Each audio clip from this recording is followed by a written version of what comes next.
It's like we're locked in, like we're fucking pilots or something. All right, Julius Anglickas. Anglickas. Anglickas. I fucked it up. I always man. I try. You have a hard last name though. In all fairness, you hear that all the time. What's the most common shit that you hear, like being in America? I'm sure there's just, you know what I mean. Like if somebody is Irish, they probably hear a lot of stupid shit about St. Patrick's Day or leper. You know what I mean? Yeah. Like obnoxiously. Yeah. What's that for you? They just call us Russians. They were Yeah. like, hey, Russian? No. Lithuanian. Oh, Ukrainian. No, Lithuania. Yeah. Oh, where's that? Where is that? But it's, the first thing is like, oh, you're Russian? I'm like, kind of same thing. We all... In the same area. Same area, kind of same thing. It's all imaginary lines at the end of the day, really. It's like a long time ago, I don't know when, but and sometimes not so long ago, somebody just looked at a map and just started drawing lines. And they said, this is our patch of dirt. Oh, you speak like us? Okay, we'll draw a line around you too with this. Yeah. But I imagine it probably, if I were to guess, you're always probably being called the Viking, which you are. That's right.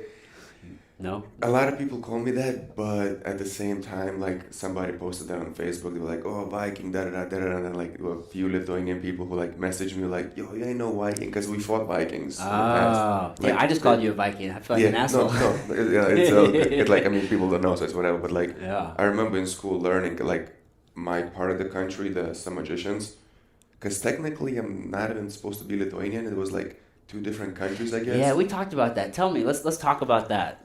What is it? So if I'm not mistaken, it was like a separate country. I didn't know. I only thought it was like named for one region and named for another region, just like New York or Californian. Yeah. They all It's all the Americans. same country. It's just different region. Yeah. And apparently it was like different country. Like we had like really different accent, like with same language but like very different accent. So like the way I compared it, it would be like hard Southern accent. It's just like, wait, what'd you say? Right. And then I don't know. So are you from like, is it split like east and west or north and south?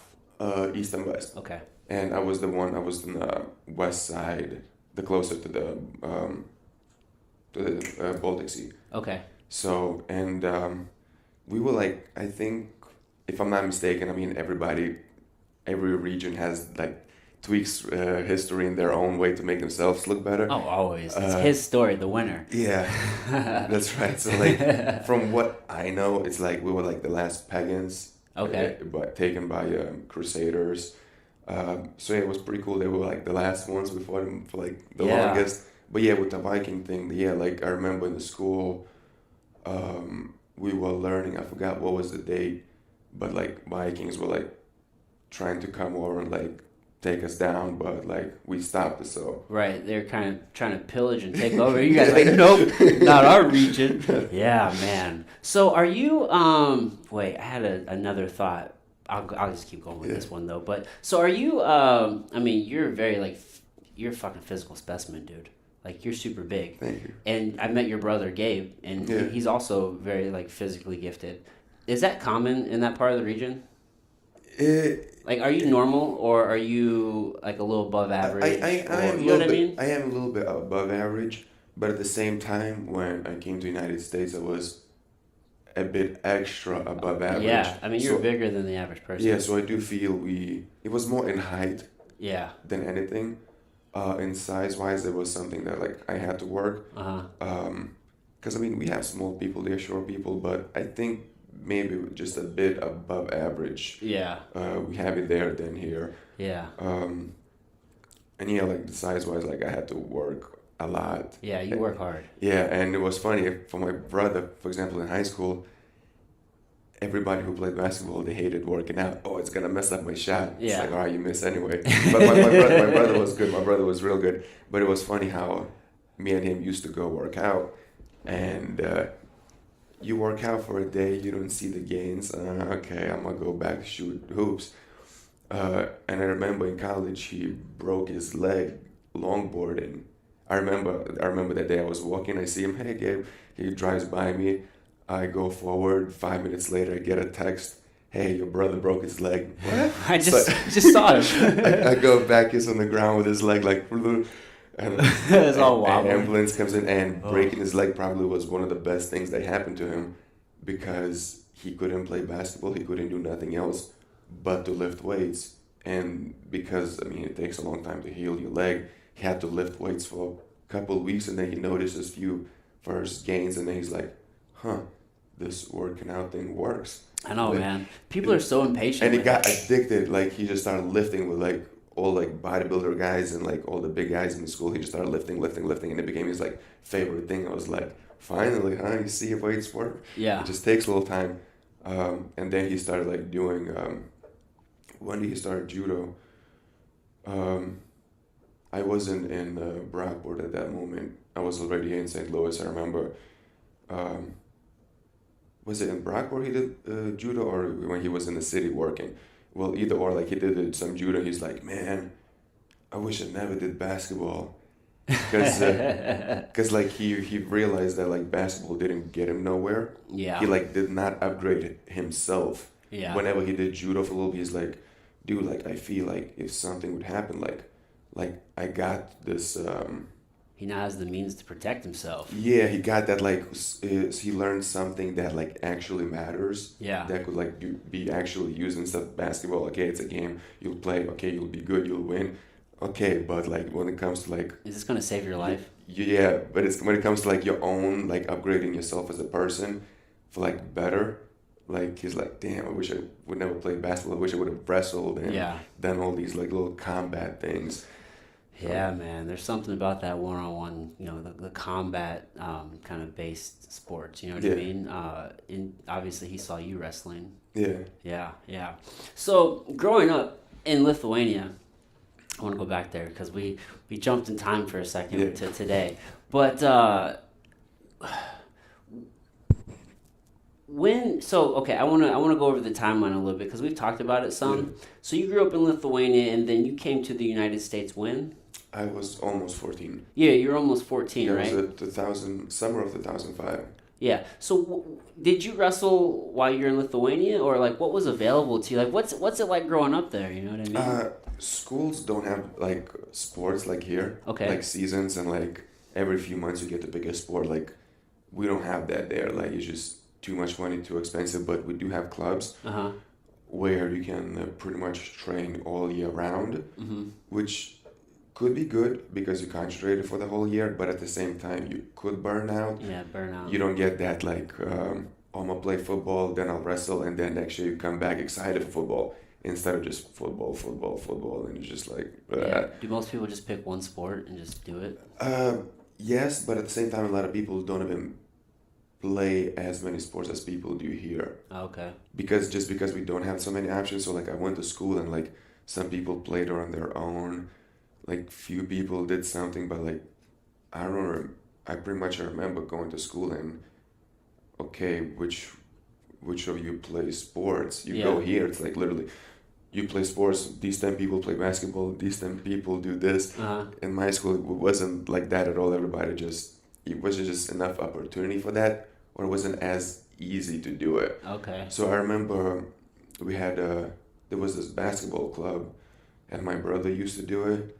So right before, for like a few months, I believe, no, I think it was like half a year, right before I came to the United States, I did basketball some with my brother. Yeah. And I didn't know what else to do. Like, in my town, there was no wrestling. I didn't know what wrestling was. I guess I seen it like somewhere in the pictures or something, but in my town was just like soccer, basketball available. So I was like, okay, I'll need to pick one or two. So I did basketball. These are your options. Yeah, so it was, I wasn't good at it at all. Like, I didn't get that concept of like team sport. It was just like too much for me to process, I believe. And when I came to the United States, after I played football, I was like, all right, I guess basketball it is. And I went through tryouts and failed miserably. And it was funny, my buddy Bubba, he passed away. He was my main wrestling partner.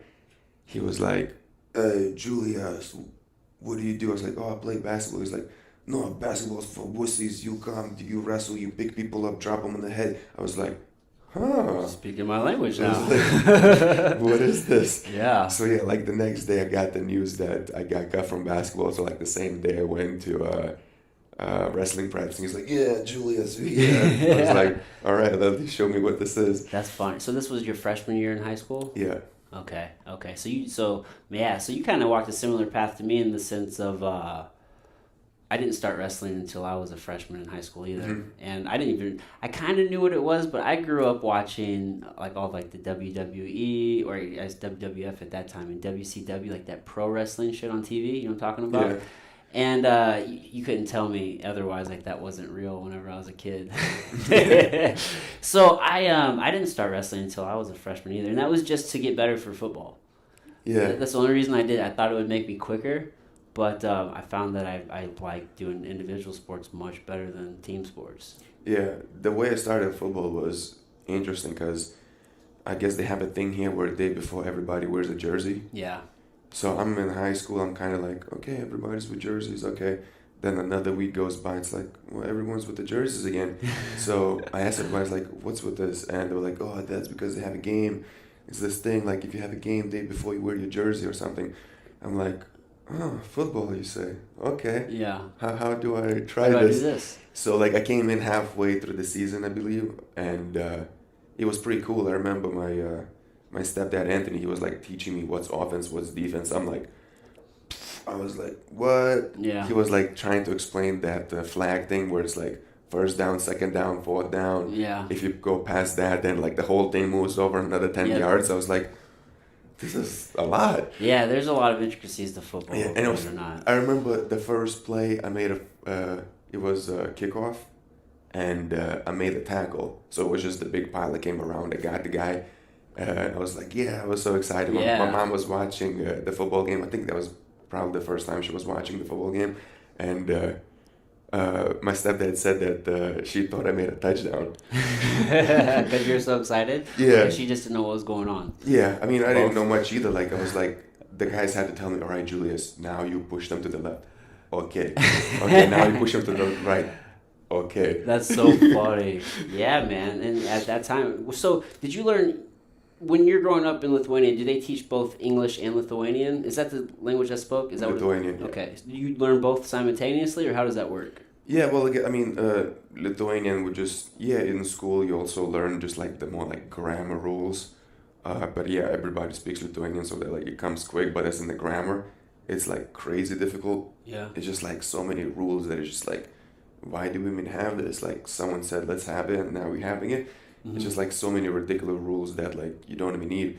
But in school we had like few choices to pick languages, and like most people like pick English.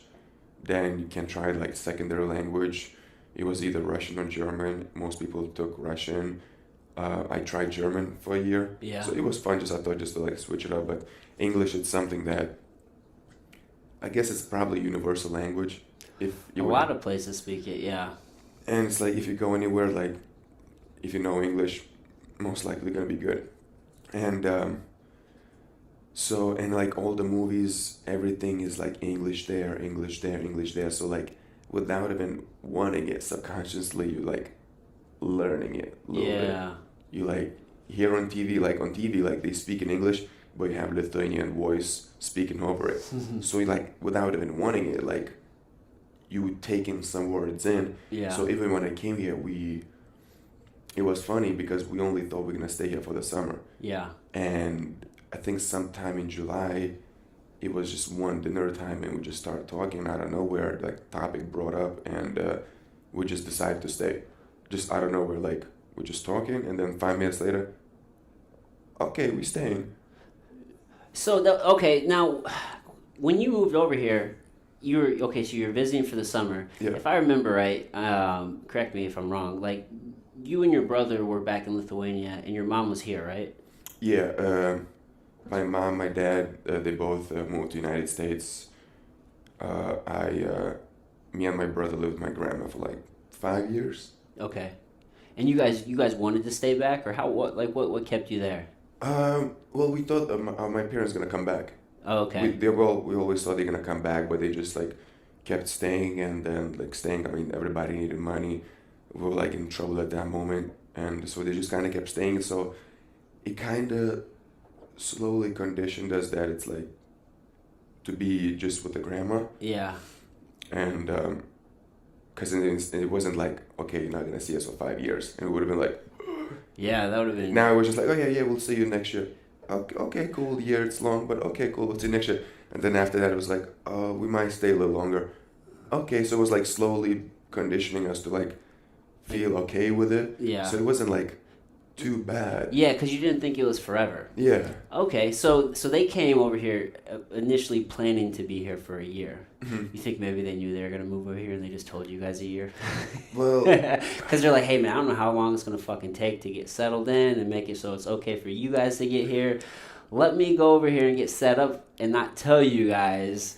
I don't think that was the case because they only had 1 year visa. Oh, okay. So after that 1 year, you better stay low or you're gonna get shit back. Oh man. So my mom got married. She fixed her papers, and it took us a while to like get ours to come visit. Yeah. And then yeah, my dad didn't have nothing for like a long time. So like we had to wait till my brother turned 21. He became American, and then he was able to help my dad out. Oh, so your dad has been in Lithuania for quite some time? No, my dad was here. He was here? Oh, yeah, so they both split and they just kind of worked together to help us. So teamwork still all the way. Yeah. So they were in the United States. They're like kind of helping each other. They weren't together, but like they were working together to help us. Well, I mean, they're probably the only two people that they really knew over here at the time. I imagine. Yeah. So it was funny how it took my dad so long to get his papers. So like my brother, he was the first to turn 21. Uh-huh. I never thought I was gonna become American, but I was like, okay, it's probably for the better. So I just, applied the. Yeah, you just got your citizenship, right? Yeah, March. Yeah, almost a full year. A year next year. Yeah, a year next month. Oh shit, time's flying on you, man. So, could you have gotten dual citizenship, or did you have to completely get American citizenship? You know what I mean? Do you still have your Lithuanian citizenship, or did you have to? I believe I still have the passport, and I'm not really sure how it goes with dual, but because I didn't have to like cancel or anything. Yeah. So. Maybe I believe I have both. That'd be cool. Yeah, why not, dude? Why not? So what was it? I imagine a lot of people learn English through TV. Did that really affect your view on America before you came over here? Did you have a certain image of it based off of that, and then it was kind of different once you got here? A little bit. When me and my brother thought we're gonna live in the part of America where it's house, yeah. little front yard, and just house after house. But little suburban neighborhood. Yeah, but that wasn't the case. Was like we lived in the woods, in the watermill, so it's like we had a lot of like privacy in between the houses. Mm-hmm. So it was like completely different. It's like, oh, woods. Okay, I did not know I was gonna live in the woods, which was cool. Like I love it. And yeah, we had like a lot of space too, and it was more like a little countryside. Okay, and this is in New York? Watermill, New York, yeah. Watermill, New York, okay. Yeah, so that was like the best spot to live. Like I loved it. Still do, like always go back like for holidays and just to visit.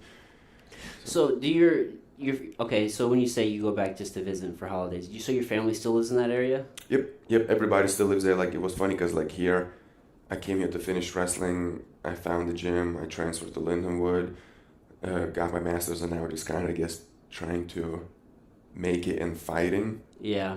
And like trying to like reach my career with that, and like a lot of people think like, oh, maybe you should switch gyms, maybe you should do this, you should do that. But I mean, at the same time, it's like there isn't too many gyms around the Watermill area. They all kind of closer to the city. Yeah. So it still would be pretty far.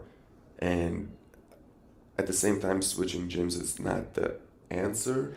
Not always. It's not always. And I feel for me, it would be almost like restarting completely. Like people here saw my evolution of like from beginning to now, and they see exactly like the path that what's the next thing for me, what's the next thing for me to work on. Yeah. So if I would like go somewhere, it would be like, oh, Julius, you're great, cool, let's just do some hits for you, instead of like knowing where I came from and what I'm getting better now. And so that's the thing that they need to focus on to make even like better, or what's the next thing focus. They would just see like me as a good fighter, and they would be like, all right, cool, go work out, you're already great, da-da-da. Maybe. I think it just depends on which coach you went to, because you'll see some people, they'll change their camp like once they get like real high level. For example, I think a Tyron Woodley comes to mind.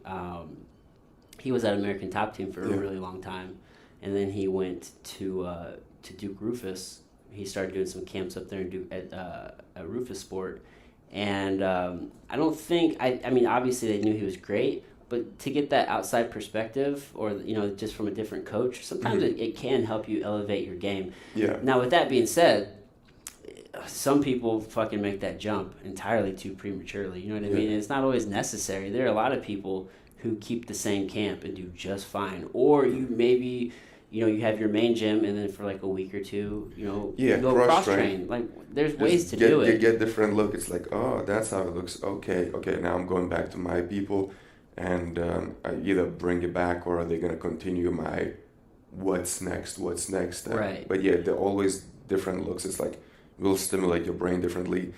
Because, I mean, if you switch, you're going to hit your plateaus in that gym. Yeah, too. I mean, the switch may not be the best, you know what I mean? Especially if you have a good coach that's working for you. Sometimes you do outgrow your coach, but not always, man. Yeah, and dude, what people don't fucking know is you have like a diamond in the rough for a coach, Quentin O'Brien. Yeah. Quentin's like the biggest secret in this city. He's legitimately probably the best Muay Thai coach in the whole city, if not like the whole Midwest. Like he's that fucking good, but he trains out of his garage. Not a lot of people take it, but like the reason why I like it. But he chooses to do that. Yeah. Like the reason why I like it is just like, before I kind of hated it because he used to stop a lot and just like repeat himself and just like over and over and over. I'm like, can't we just work out, just go, go, go, go, go? Because in my mind, go, go, go was learning. Yeah. But it's freaking not. Yeah, it's like, no, you gotta slow down. You gotta slow down, and it's like the same thing over and over and over again. And I remember, for example, the evolution of like the jab. I remember like first few months he was like saying like full extension. I'm like, full extension. It's like, what you mean full extension? But, I'm extending it. This looks good. It's like, Julius, it looks horrible. Full extension. No one punches like that. I'm like, all right. So like it took me like a few months. All right, full extension. Okay. Then he was like, okay, now throw it stiff, like almost like you were holding a weight at the end, and you like kind of lock it out, like how you holding the bench. Yeah, I call it like snapping your punches, like turning all the way over. That was even later. So at first I was like, okay, snap it. Okay, so it was like stiff. So like you run into a pole. Yeah, good strong stiff jab. Yeah, and then so like I started like doing that. Then it's like once like, that clicked to me. Then like a few months later, he's like, all right, now do that from one step away. So like then we're like practicing from like, if I can touch you, I step back. Okay, from now on, all my combos start from there. Yeah. That took me a while. Then it's like, okay, from there on, then we start rotating the wrist. So there is always something to improve. Yeah. Instead of just like, okay, let's do mitts. Great, you're throwing a great jab. But no, like he always will critique that some kind of mechanical thing. And that was just with a jab. He literally does with like every single thing, every single little technique. Yeah. And whenever like at first it used to be like sure, I listened to him, but my body just couldn't like do it. I guess in a way it just was weird for me. So like it took him a while to like repeat himself over and over and over again. So then I kind of learned to do it quick. Yeah. Exactly what he says. So like he doesn't have to repeat himself. Yeah. And then I go get like straight to work. So right now if he shows something, I'm much better at like doing it exactly so we can go back to work. Yeah. And another thing I like about it, because like he doesn't get tired of repeating the same thing. Like whenever we spar, 20 times I'll hear Julius, keep your chin down. You have to as a coach. You have like, and 30 times it's gonna be like Julius, one step away, Julius, full extension on your punch, not punching on your full extension. And it's like, instead of letting me get carried away with little sloppier reps, Yeah. he always like sprinkles that voice in my head to kind of make it a little better rep, to kind of guide me towards that perfection, I would say. But even though I would never get there, still like he's trying to trim off that fat and like eliminate the bad reps and just add few better ones. Yeah, absolutely. And the thing is, like, you guys didn't start out there. You know what I mean? Yeah. You had to build all of these little pieces and develop all of these aspects of your game, so that way he can constantly be saying those things to you, right? Yeah. Because before he's probably constantly saying something, which I know he was, but it was always like the same thing. And now he's like, all right, now it's this and this, and then it became this, and this. Yeah. And you know what I mean? Now it's like branched out into like something about kicking, something about stepping, something about full extension, something about my rotation, this and that. All little things you had to work and build on. Something about reading, and it's just like, so like literally branched out into like so many different, almost like how Matt Ricehouse teaches jiu-jitsu. Yeah. Just very in-depth, and just, Quentin just has a very, he just has such a deep understanding of striking. Yeah.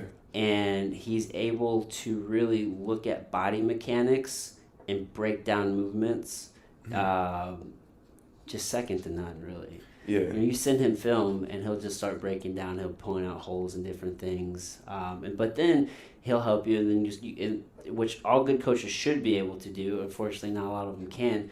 He'll start developing a game plan off of that, right? And then we need to start working these skills. So that way, you know what I mean? Yeah, and it's also like why I like it, because he's more of my height.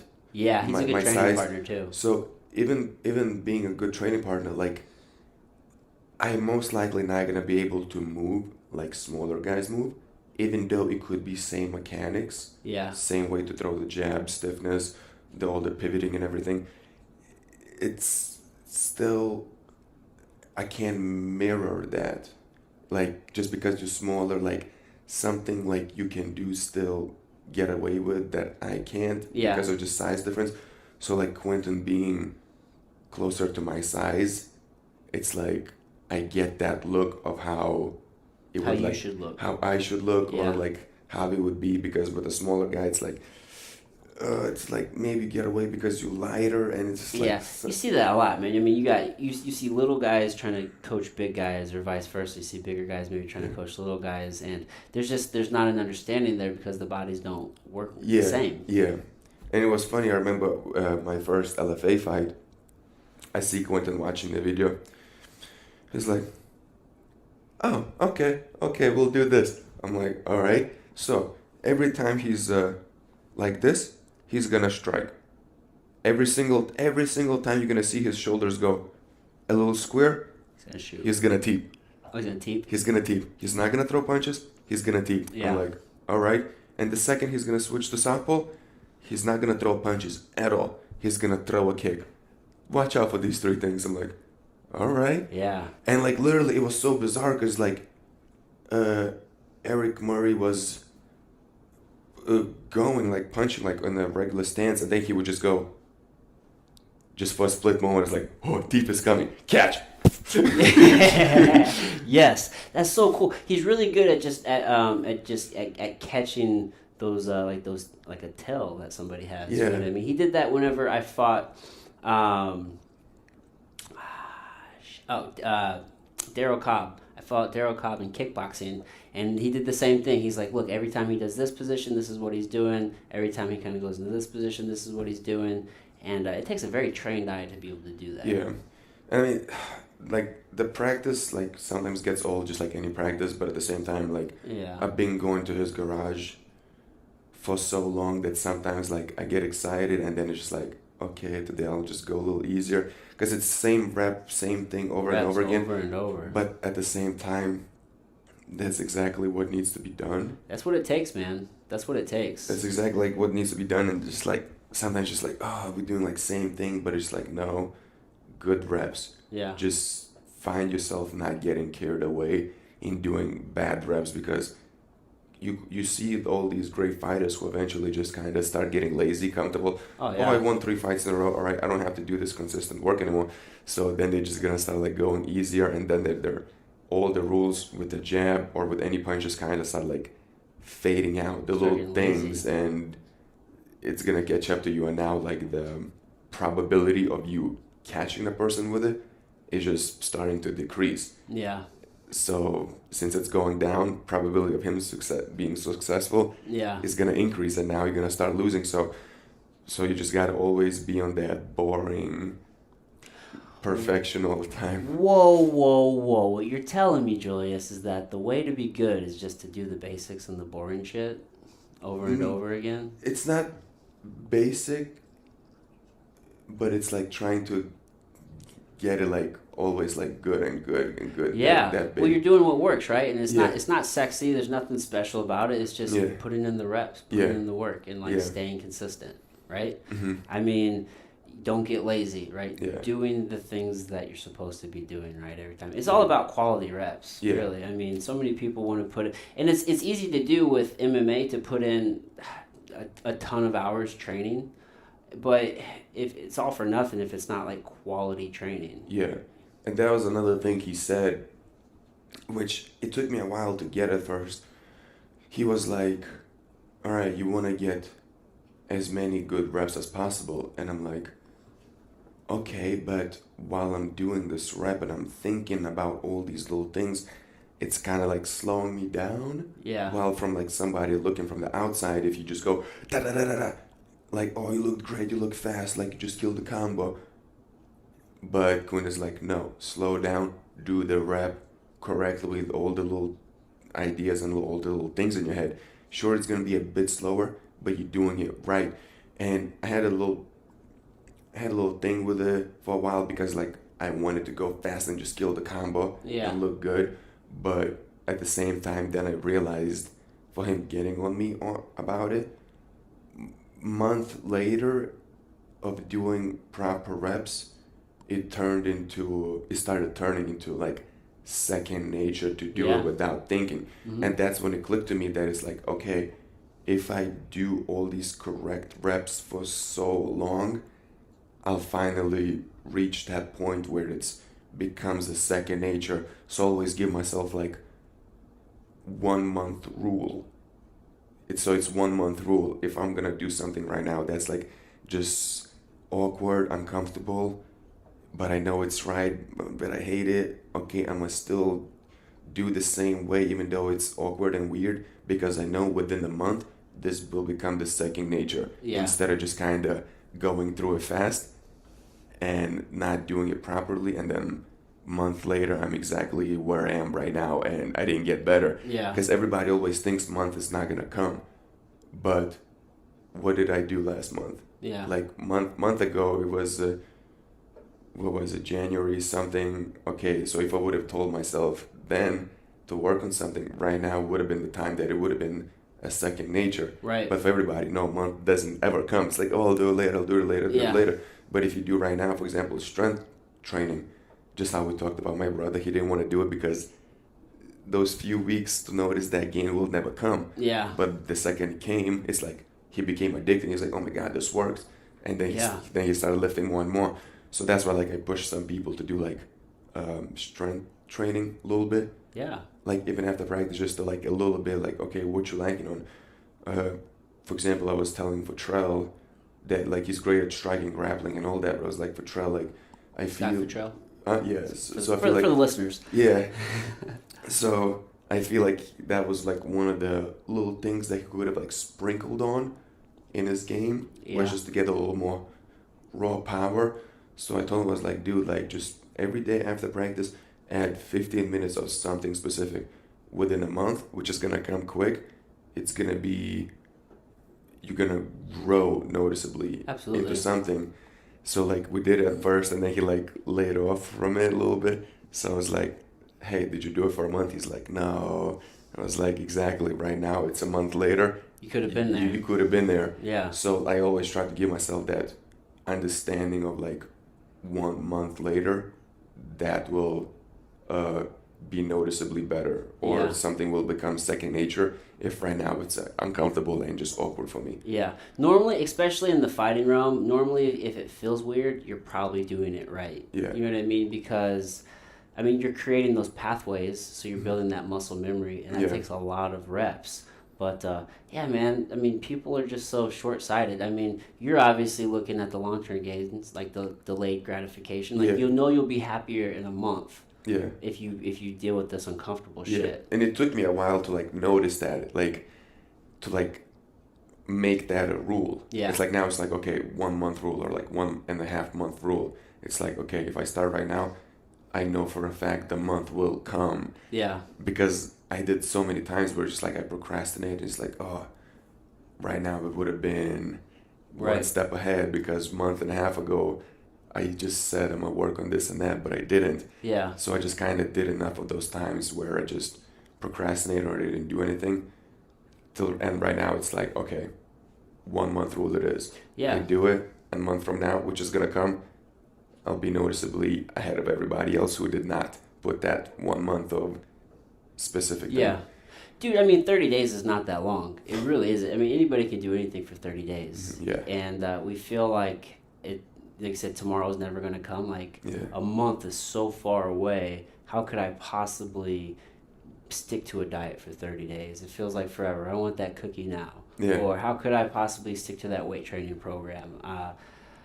I want to be strong now, and I'm not going to be Arnold Schwarzenegger in a month, so why am I going to do it? Yeah. You know what I mean? Like, I'm not going to be big and buff. Yeah. And, like, it's funny because right now I feel that way about, for example, drawing and sculpting. Yeah. Because, like, some Sundays we used to go to Quentin's place, and because he's big into sculpting right now and drawing, and like, it started off slow and he was like making a lot of mistakes, and like I remember like a few times I went to his place and it's either we sculpt or draw, and now he's like really good at like sculpting. Yeah, dude. And drawing. Mm-hmm. And it's a skill just like anything else. It's a skill, and now I'm at that point where it's just like, damn it, I wish I would have like continued it. Mm-hmm. And like learning all the little things, and now I could have like draw faces and possibly like make drawings of me for logos or like shirts. But you still can. I still can. You can start now. I can start now. That's the beauty, man. It's I know. But it's just like, I don't know why I want to procrastinate this thing, but have that resistance. Yeah, man. Well, it's not fun to suck. It's not fun. But I always try to keep that in mind. I always tell myself, man, just think about how happy you'll be. Yeah. Tomorrow. That's what I always did all through fighting, especially whenever I needed to cut weight. Late at night, you want to eat. I think to myself, just think how happy you'll be tomorrow when that scale is a pound lighter. I said that to myself so many times. Just think about how happy you'll be tomorrow. Just think about that. Do you want that now? Do you want that pleasure now? Yeah. You'll be so much.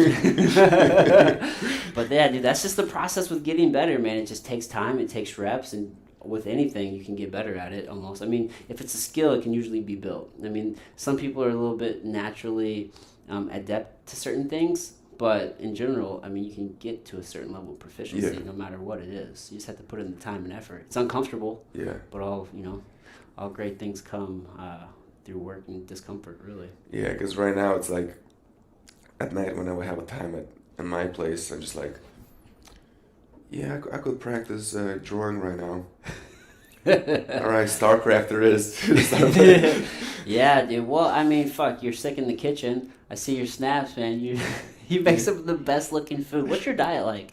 I know you eat pretty clean. That's pretty much it. I just kind of eat the same thing. Yeah.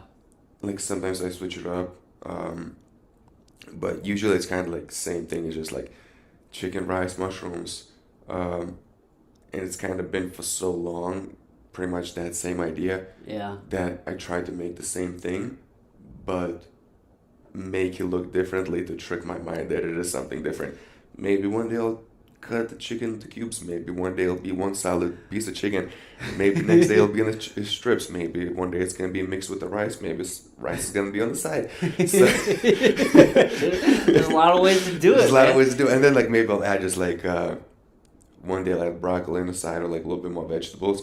So it's like it's still like same rice, same chicken, but still like maybe different sauce or something, and just like the look of it will like trigger my mind. Okay, it's something different, and it'll be more enjoyable. Yeah. But yeah, of course, sometimes like I'll get like better meats. Right now, like my mom sent me some steaks and some fish, so I have something in the fridge right now. Thank you, Mom.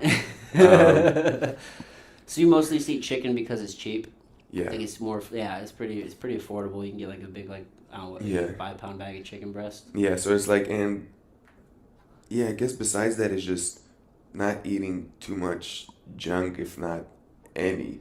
Yeah. It's like I always had that thing. I don't know how. It's just like if it's like came in quickly processed or something, most likely I'm gonna stay away. Yeah, that's all trash. It's It's just not like, real food. yeah, it is, but with like extra little poison in it or something. But yeah, it's like I always was good at kind of staying away from bad things. Yeah. And just like too much junk. And like I was like, I don't know, it took me forever to like eat a donut. It was so bizarre. It's like I probably haven't had a donut throughout high school, and then eventually I was just like, I'll try, and just like, you know what, this is just some carbs and that's Sugar. it, and sugar. I mean, Yeah. if I go work out, I should be fine. So that's what I started doing when I was in Mobab. I remember some Saturdays I used to go breakfast. And I was like, okay, if I'm gonna go run right now, I'm gonna have a donut. And I had a donut, and then an hour later, it just gave me that sugar boost Yeah. that actually gave my workout even better. Yeah. So I started thinking, it's like, okay, so if I eat something a little more sugary, maybe my workout will be better. So like that donut is not gonna go right into like my stomach or anything, but it will be used as actual energy for a great workout. So Yeah. Well, with your size and like you have a lot of muscle and you work out hard, yeah. you'll actually use that donut for fuel. And it's not like you always eat donuts. Yeah. That's the difference. When the processed food and all the junk is what makes up like the predominant amount of your diet, that's where the issue is. When you're eating that shit every day, and then like maybe the chicken and rice is every once in a while. No, yours is inverse. Like you're doing the chicken and the rice and all the healthy food, like the whole food shit, right, all the time, and then the donuts and stuff are just every once in a while or whenever you do it. And you actually have a need for it. Your body can use it. You're active. You're not just sitting in front of a fucking computer all day, not moving, and then not working out. So yeah, there's a little bit of like nuance there, but it's not the worst thing in the world, especially as much as you work out. Yeah, it could totally be worse. Some donuts are just so good, man. There's this place here in St. Louis. It's they have two locations. One's in like North County, St. Louis, and then one it's not too far from you off of Mid Rivers Drive in Cottleville. Old Time Donuts. Dude, they have a Long John donut with bacon on it. It's so good. I love bacon. Bacon on a donut? Yeah, it's like a Long John, and it has like a caramel glaze on it, and then there's big chunks of bacon all over it. It's delicious. I love it. It's one of my favorite. It's one of my favorite donuts. I don't even know how that works. Donuts with bacon. I guess it does sound like you could have that. Like a salty and sweetness. Best of both worlds, kind of. I love it. I don't know. The first thought is just weird, but yeah. I'm gonna get you one. You have to try it. All right. I've never had it. After this fight. Yeah, you have a fight coming up next weekend. Yeah, I love this. Is gonna be my biggest fight so far. Yeah, let's talk about that. LFA. Yeah. Yep. That's in Iowa City, or where's it at? Iowa, Des Moines. Des Moines. Is that what it's called? Des Moines, Iowa. Yeah. Yeah. I don't know where all's in Iowa. Yeah. So yeah, that's gonna Iowa be City. That's probably not even a real place there. I just made that shit up. I think I've been to Iowa only like a handful of times. Yeah. Shout out to Iowa. They used to have a sick ass training camp there. I'm pretty sure back in the day, the Militish camp was in Iowa. I think it's like old, like Robbie Lawler used to be there. Okay. It was like Tim Sylvia, who used to be the UFC heavyweight back. He was like the baddest man on the planet at the time. Just a whole bunch of savages. Just this old school gym. They're not there anymore. I think that was in Iowa. But anyway, LFA, Des Moines, Iowa. Next Friday or Saturday? Friday the 15th, is that what that is? Yep. Yeah. Friday 15th, main event for a title, so that's like the biggest fight for me right now. Yeah. Or ever. The next fight's always the biggest fight. Yeah. But this one's really big, right? I mean, it's televised on Access. Access TV. Yep. Yeah, that'd be good. That'd be good. Do you know? Does that also get streamed anywhere else? I know the last time I fought for them, I was the first televised fight. So my fight was actually on Facebook. Okay. And like on the corner was like, this fight is on TV right now, turn on Access TV. And no one else's fight was shown on Facebook. So I guess first fight is being streamed on Facebook, but to like let people know to turn on their TVs. Okay. But I'm not sure if like the rest of the fights are being like streamed anywhere else. Yeah, it's probably all on Access. Yeah. And you're the main event. Yep. Dang, who you fighting? Clayton York. Clayton York. What do you know about him? He's football star. Well, I don't know what he did with football, but Is he from Iowa? Or I don't think so. Oh, okay, I didn't know if he's like a local guy or not. I don't think so. I think they said his whatever the team he came from, but now I forgot. But yeah, like he's a strong guy.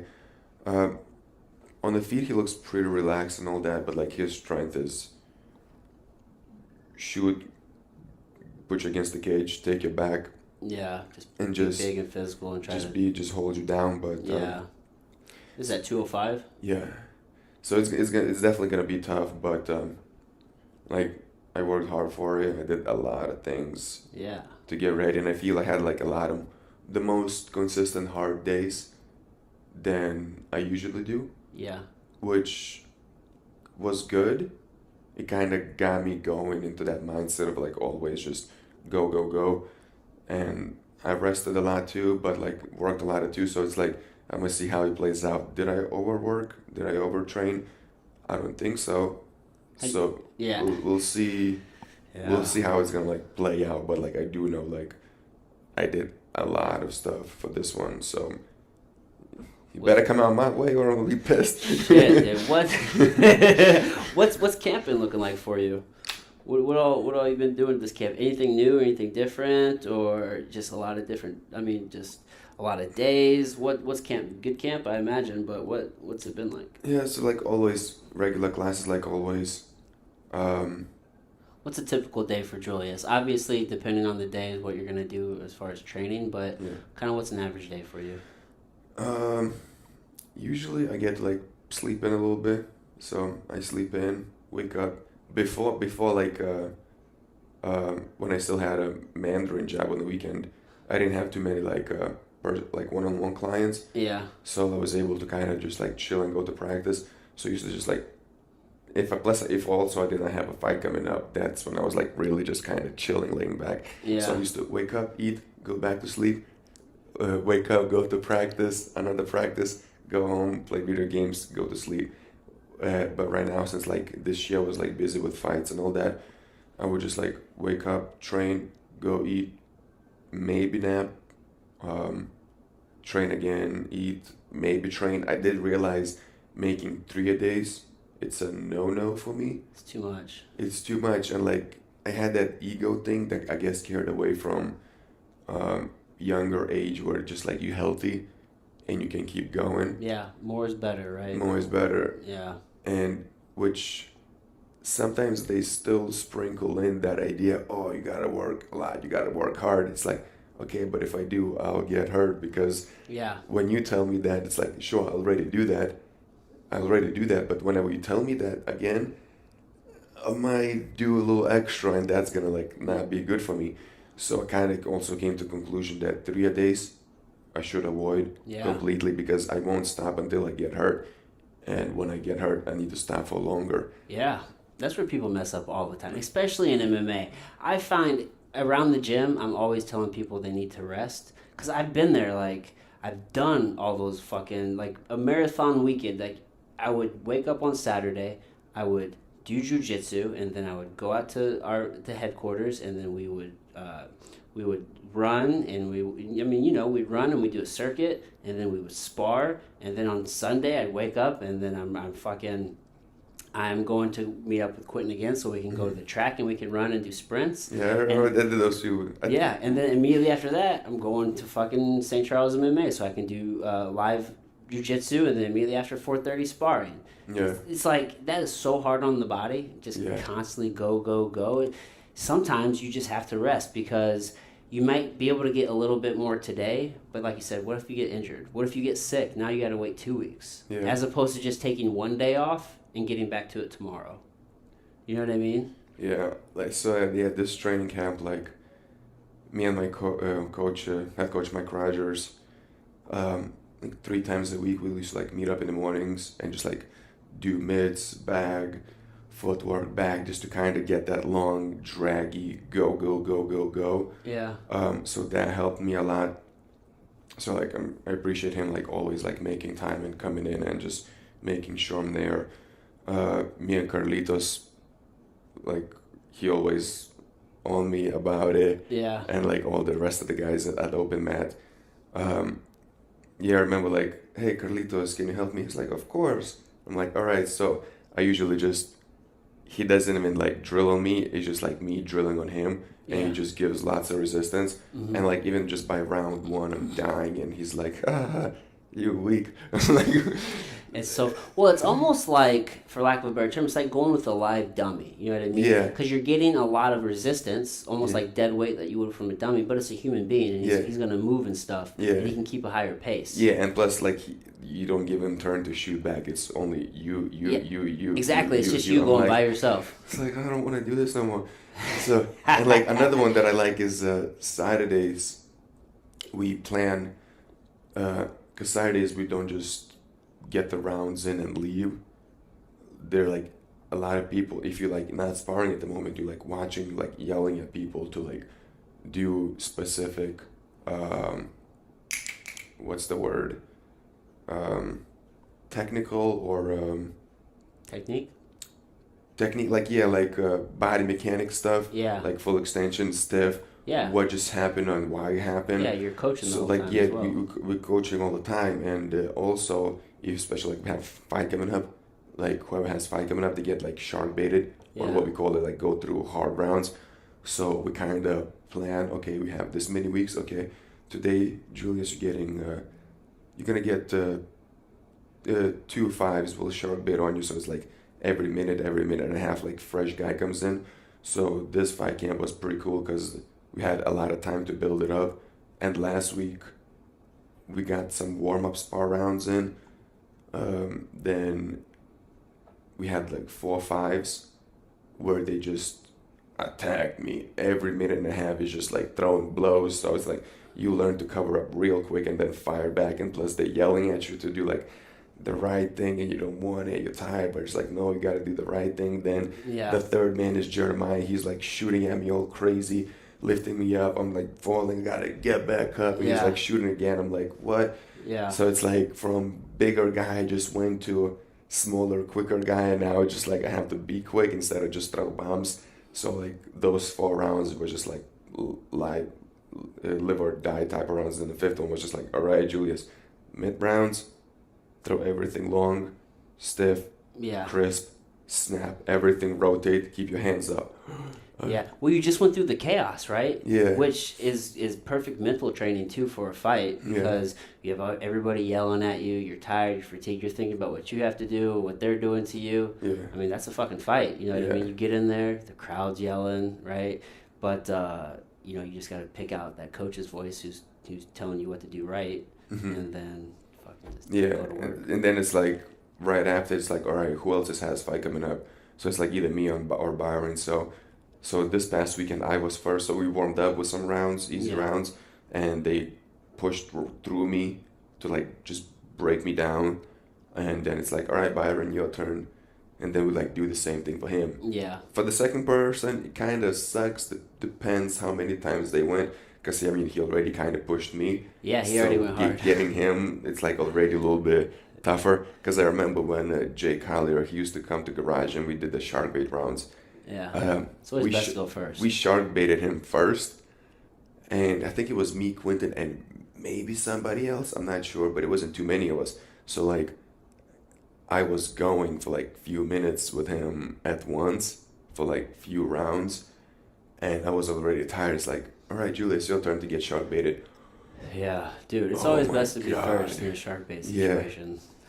So yeah, like those shark bait rounds really gonna like put you in that mental focus zone. That's Yeah. another thing that I learned, because you can't stay focused through the whole time. And if you pretend you're gonna stay focused through the whole time, it's gonna be faded. So you always want to just be like, okay, right now it's gonna be nice and easy. Okay, these 3 rounds, all the focus that you have, absolutely 100% concentrated, and act right now with it. Because if you pretend you're gonna be focused for an hour, it's gonna fade away, and you're kind of gonna be like lying to yourself, Yeah. or pretending it's there, but it's not. So just give it up. Put some time where it's just like some focus, nice and easy, and be like, okay, few rounds where it's just 100% focus. That will get you like also practicing, just like how we said, trying to do correct rep. Now you're practicing to do that 100% focused for a short amount of time, and then possibly next week drag it out by like adding those few rounds. Yeah. Um, So in the less focused rounds, like, what do you mean less focused? Like, what does that look like? I mean, we just go lighter and just less intense? less intense. You kind of still play around, a little bit more enjoyable. You still try to react to things, but just because I know you're not crushing me, I'm not crushing you, we kind of get away with things instead of like, oh, he's about to throw a bomb. I gotta be ready. Like I'm like watching you harder. I'm watching you 10 times harder instead of just like, Yeah. okay, I'm gonna slip. No, now it's just like, okay, this is like do or die type of moment. Yeah. So you can't do that focus the whole time. Yeah. So we're just like, okay, can we do it? Because when I started, I couldn't do that focus at all. It was just bizarre to me. I would just get messed up. I would try to survive this and that. I didn't have that like eye of a tiger type of thing. So then once I kind of got in, like, I learned how to do a little bit. Now it's like learning how to drag it out longer and drag it out longer and Yeah. longer. Because if you think you're going to drag it out all day, no, it's going to be just 50% of that. It's going to be faded. So it's just like, okay, for how long can you do 100%? Okay, you can do 100% for a minute? Great. Since you did it for 100%, that's all that matters. You didn't cheat yourself and you didn't do like 60% focus. You did 100%. Since it was a minute, okay, next time, let's try to drag it out 1.5 minutes. Then 2 minutes, 3 minutes. Okay, Yeah. as an amateur, you just did a perfect 100% focused round. That was perfection. Okay, now let's try to drag it out a bit more. Okay, now you can do 2 rounds. Now you can do 3 rounds. So Just slowly building. slowly building that really high, intense look and awareness instead of just like, oh, sparring, got your nose. Yeah, man, you can't get away with a little bit. You're just more relaxed Yeah. on those less. So yeah, focused like rounds. when we spar, like not every round has to be crush, because like most people, their intensity is a little lower Yeah. and they go easier, which is good. You're healthy. Every time you don't have to go bang, bang, bang. Yeah, that's not sustainable. You can't No. do that shit forever. No, absolutely not. So that's why you just kind of, you do those simple rounds and just be like, okay, 3 rounds, not more. We're going to go bang. Yeah. 3 rounds. And then after that, we're going to leave it alone. Because it was also funny, we were never like that before. Because, for example, let's say me and Quentin, we start here. He steps up a notch, I step up a notch. He steps up a notch, I step a notch. It And escalates quickly. It escalates quickly, and we never were on the same page. And that goes with everybody. If somebody steps up, another person steps up, and they don't know what page they're on, and because one person is a little higher, most likely something bad is going to happen. Someone's going to get injured. Yeah. But because we decided to be like, okay, both of us, boom, let's be right here. Yeah. It actually, rounds became safer. It was bizarre. We avoided injuries. We were even getting hit less, even though I knew you're going to try to hit me 3 times harder. Nobody got surprised, right? Nobody got surprised. I was just aware that I needed to brace. So just because we both like lifted it up and like, all right, let's go hard. We like fully defensive, fully offensive, and because we know how to protect ourselves and what to expect, there were like less injuries. It was like bizarre, and plus you got to like practice that hard focus. Yeah. But we only do that for a few rounds. We do it, we get it out of the system, we make sure we stimulated that high focus. Okay, let's go back to normal rounds and let's play around. Let's try stuff now. Yeah. So. Yeah, no, dude, that makes. I mean, there's definitely some sense to that for sure. Fuck yeah, because when you get into a sparring situation and then somebody hits you hard and it's like, oh, now you get pissed. Now you're gonna try to hit them hard and then you hit them and then it escalates and now you're pissed. So there's some emotion there. Yeah. And then it just gets into this bad situation. So whenever you start off, it's like, all right, well, we're both going to go as hard as we can. Now everybody's on the same page. Everybody's at their best. And I think of it, you said less injuries. I think of it I go back to football all the time in high school. Like I can't remember, one of the coaches or somebody used to always say, people always get hurt when they're not going full speed. Mm-hmm. If you're going full speed, you won't get hurt. Mm-hmm. Because on the football field, if you're going half speed and everybody else is going full speed, the person going half speed is probably going to get hurt because you're going slower than everybody else. Yeah. You know what I mean? So it's kind of that same deal. If we're both coming in here going as hard as we can, we're going to be as tight as we can. We're probably going to be safer. Yeah. Yeah. That kind of makes sense for sure. I definitely fell out of love with the hard sparring. But it works for you guys. You came in there and beat my ass that day. Well, I personally, I felt a little bit of a dick that day because it took us a long time to build it up and to kind of get understanding of it and kind of slowly pick it up and slowly like evolve it. Because it wasn't just like in one day we just decided, okay, let's spar hard and just suddenly we're able to spar hard. No, it was like a long time thing. And then when you came in, I was like, I don't think this is gonna go well because like we never sparred with him like that and we kind of expected him to do this now. Like, so like whenever we sparred and we hit you, like I felt like a dick and like you got mad and like we got like fuck, like it's like I knew it. I got pissed. I was so angry. You got pissed and I'm like shit, like I knew that's exactly what's gonna happen because like we kind of got used to it, building it up, and we just kind of didn't put enough time to like reassure you, okay, what's gonna happen. So that was just stupid on our part. It is what it is, dude. That's the fight game. I just came off a long, layoff from my shoulder injury, and like I was just kind of getting back into shape, and I had come to Saturdays. Yeah, so you didn't need that anyway. Like, yeah, but yeah, dude, you guys are so much bigger than me. That too. I'm not like a small guy. I'm not a small guy by any stretch of the imagination. But at that point in time, yeah, man, you just ran through me. But, dude, that's just the fucking game, dude. That's just the game. I remember the first days when I used to spar. Oh, man, I remember sparring with everybody. Freeman, you, Jake. I remember, like, you landed some... I think you were, like, the first person that, like, landed knees on me. Because I don't think I was, like, introduced to Quentin yet. Yeah. Because I remember sparring with you, and I was just like, sure, I could hit mids. But whenever it came to sparring, like, everything flew out the window. I didn't know. I was just, like, flat-footed. I could never, like, move my feet and, like, travel places to, like, get myself what I need to be to throw punches. I was just, like... throwing, it's like, oh, I can't reach him, and then next thing I know you're here, and then next thing I know your knee is like coming. I'm like, what? Yeah, it doesn't feel good to take knees in the guts. And the leg kicks too. Oh my god, I remember like it was before my first amateur fight. I was eating so many leg kicks from everybody, and I was like, okay, I'm this will make me tough, but yeah, I remember feeling like I was never gonna get better. Did you ever feel that way? Like when you first started striking. It's like everybody's leg kicking you. Yeah. You're getting knees. It's like, man, am I ever going to get better at this? I kind of had that feeling that there is space for improvement. So that kind of kept me motivated. It's like, I'm getting beat. Yeah. But they all human. I just started. Okay, there's a lot of time for improvement. So I will be like they are. So that kind of got me motivated and not so much discouraged. Yeah. But whenever I was getting like beat, I was like, oh my god. I remember my leg was so beat, I felt like I was like, there were like quarters under my skin. I was just like, I was like, wow, this is tight. And everybody has this image that, well, who doesn't like do MMA, everybody has the image that, oh my god, you're gonna go to MMA gym, they're gonna beat you up and to knock you out. I'm sure there's like some gyms like that where it just like beat new people up.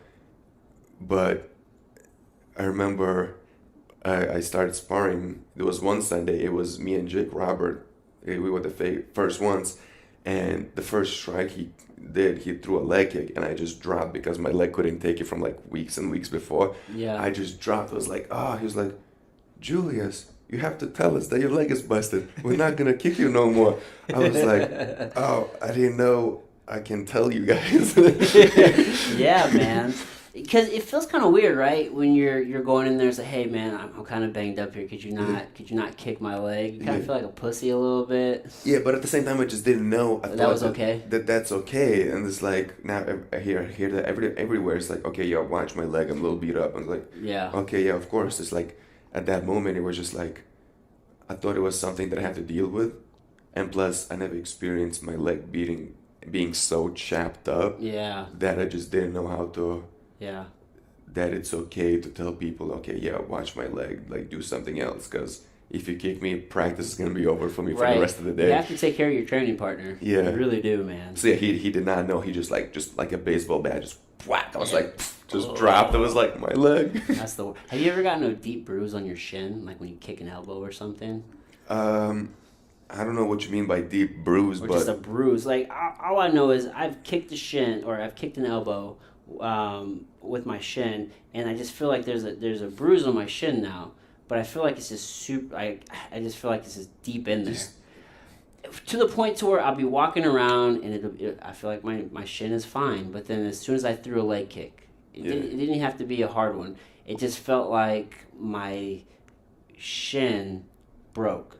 It hurt so bad, and it was just.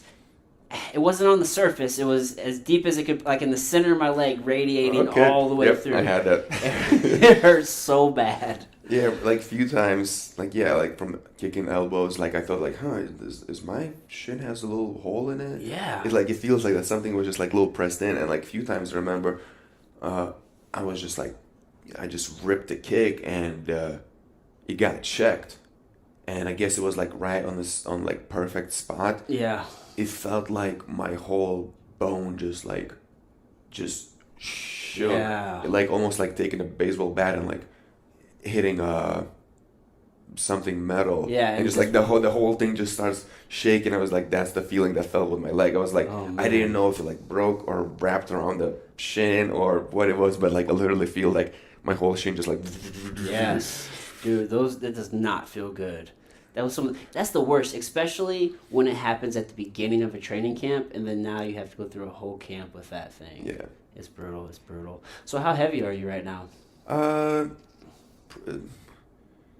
Before I used to be like right under 225, but like right now it's like, I'm a little heavy. I'm like 227 on a regular. Okay. So this is weird. It's like I step on the scale and like usually I'm like, now it's like 225 or just like a little higher. So I'm like, oh. Cool, I'll take it. Yeah. So you're 20 pounds out right now? Yeah. Is that, do you typically, when do you start your weight cut? I usually like week before the fight I try to like, okay, start taking in consideration what I'm eating or how much I'm eating. Mm-hmm. For example, the salts, the carbs, like anything that would like make water stick on me. So I started like noticing that, but I still eat a lot. And then like later on I noticed like each camp is different because I like discover new things or like I try to tweak something. Yeah. So if I eliminate the carbs, I try to like put in more protein just to kind of for recovery and just fuel and just to kind of maintain that weight until like the last day where I just cut all the water out. Plus like protein doesn't stick to you much either. It like doesn't hold as much water or something, I believe. Yeah, so I think it's something like for every 1 gram of carbohydrate, I think the body holds like 4 grams of water. I do believe. I'd have to double check that number. But yeah, with, carbohydrates, you could definitely have more water retention. Yeah, so like if I cut out on some carbs, that's going to affect my energy. So like I try to add a little more protein and... Yeah, and sometimes what type of carbs, right? Yeah. So if you're getting maybe carbs from potatoes, maybe not so much. I'll try potatoes because, mine is usually just rice. Yeah. and that's just gonna blow you up. So yeah, maybe. But yeah, see people like doing like sweet potatoes and stuff. Sweet potatoes. I like red potatoes, white potatoes. Just any potatoes in general are a good carbohydrate. They really are. I mean, it's a whole food source. You can't go too wrong with there. Might mix it. Do you eat a lot of eggs? Do you eat eggs? Yeah. Yeah. Sometimes like I forget about them, and sometimes I just like go lots of them. Yeah. Yeah. Like last night I made the fish with, and while it was cooking, then I just like chopped the fish up, and then I just threw eggs in it, and then rice. Yeah. And it just became where it's like, almost like those fried rice dishes with like fish and eggs in it. And eggs have a lot of vitamins. There's good healthy fat in the yolk, so that's real good. So you'll probably start cutting. I mean, today's Thursday, so you're gonna start cutting probably now. I would imagine, as far as the diet, or I'll probably start noticing because 20 pounds for me is not as bad as 20 pounds for like everybody else. How much water do you cut of that 20, or how much of that 20 pounds is water rather that you usually cut? Like 10, 15 pounds? Weigh-ins are Thursday. Yeah. Wednesday I will be. There were a few fights where like day before weigh-ins I was like 220. But because I have no carbs, no salt, the water would like easily fall off. But last 2 times I didn't do too much of water load. Yeah. So like I didn't have too much water in me. So that weight got sucked. Yeah, you gotta keep. So this time I'm gonna try to like keep myself feeling a little better. So I'll start a little earlier. I'm gonna like do a little bit more water loading, drink more water. So when I cut, it's like, okay, I'm 220, but with a lot of water, and nothing is holding it. So hopefully I'll just like cut it, and I think I'll just give myself an extra day or 2 to do everything. So I'll look at the food starting tomorrow or Wednesday. Cleaner, start cutting more and more. Probably try to drink more water just to kind of flush everything out, and so that I'm feeling good on the weight cut instead of just like, oh my god, like this sucks, but I'm bigger, I guess, so I'll be bigger. And it's like, no, like you want to feel good too. Yeah, you gotta feel good. That's so important. That's so important. So you like to probably diet down to about 220. Get your weight down to about 220, and then cut the rest of that water weight. Yeah. 220, 222, or do you try to get under 220?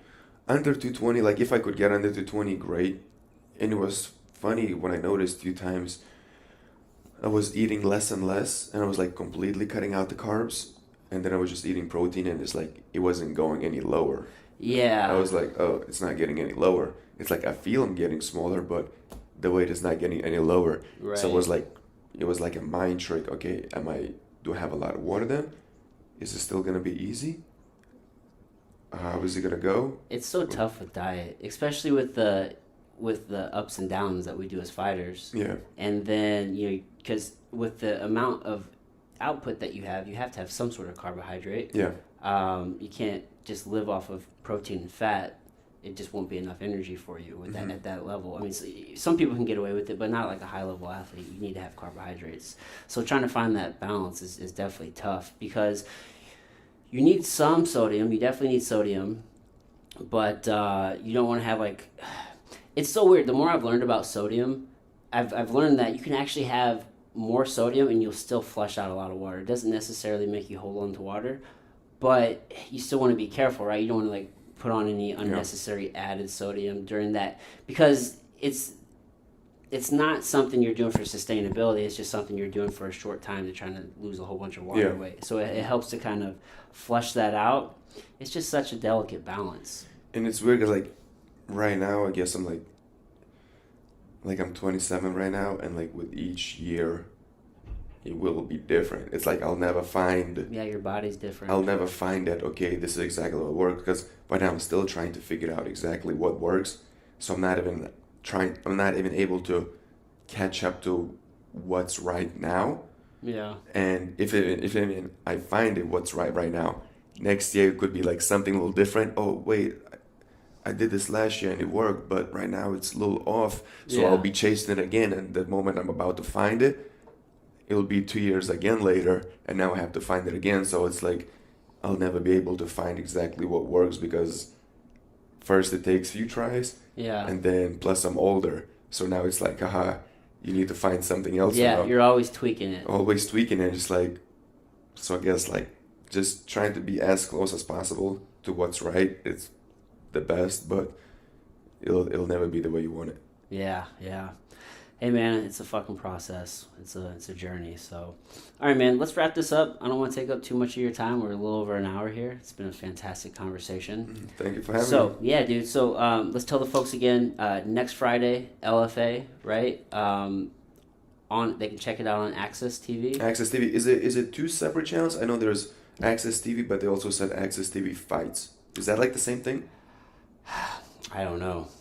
Access TV Fights, maybe Access TV just Google it, folks. You are the main event. That's right. Next Friday. What is that? February 15th. February 15th. Yep. What time does the card start? 7? 7 o'clock. 7 o'clock Central Time. Yep. Cool. And then I'm gonna turn the floor over to you. Any sponsors you want to plug? If you want to plug your socials, you can, so people can follow you and keep track of what's going on in fighting and all that good stuff. It's up to you. Yeah, guys, follow me on Instagram. Is just my first name, last name, Julius Anglickas. Shout outs to Strix Vitro, all helping me with the CBD stuff. Yeah. It's great. I love it. Also, Helix Sports and St. Louis Axe Throwing. The axe throwing place is actually located at the same gym. Yeah. At the same building that our gym is. So like, yeah. Wednesdays it's open for public. So like, sometimes after practice I just go in and check it out, throw a few axes. So yeah, definitely stop by. And my other sponsors, Helix Sports. Yeah. They always provide me with the gear and stuff like that in videos. So really appreciate it. Nice. And I'll put some of this in the show notes so people can get a hold of you and all that good stuff. So, Awesome. All right, everybody. Until next time. Thank you.